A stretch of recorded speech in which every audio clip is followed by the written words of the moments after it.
Marion Barry wasn't always DC's mayor for life. When he arrived in Washington in 1965, he was a chemistry teacher turned civil rights activist with SNCC, the Student Nonviolent Coordinating Committee. He immediately tapped into one of the district's hot-button issues: transportation. That fall, DC Transit, the private company that ran the city's bus system, proposed a 20% fare hike.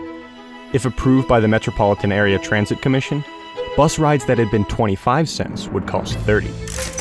Roy Chalk, DC Transit's wealthy owner, cited rising labor costs as the reason for the change.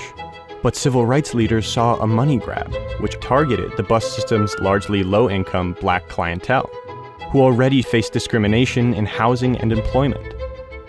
The real issue behind this is segregation, said local pastor William Wendt.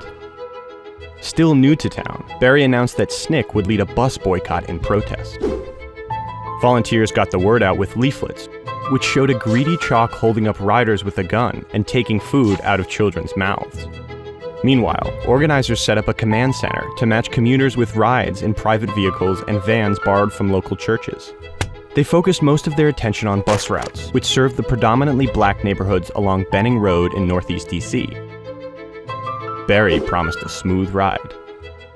Once 5 people are in a car, they're not going to stop except for lights. It may be faster than riding the bus, he told the press. Still, some wondered whether DC residents would actually turn out. As journalist Sam Smith noted, the city could be apathetic about local affairs. Washington has been so long denied home rule that it tends not to believe that the voice of the people matters.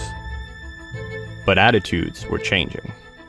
On January 24, 1966, thousands of commuters stayed off DC Transit and flocked to SNCC pickup points. A fleet of volunteers then drove them downtown, while city buses ran mostly empty through Northeast DC. The protests lasted just one day, but left an impression. Within 48 hours, the Transit Commission denied Chalk's fare increase. They made no mention of the boycott, but according to Barry, its impact was obvious. The power structure saw that Washingtonians could get really involved in a cause, and it frightened them, he said. The activism was an important moment for the city, and for Barry personally. As the Washington Post observed, the boycott announced his arrival as a force in DC. Through very public ups and downs, he would dominate district politics for the next 50 years.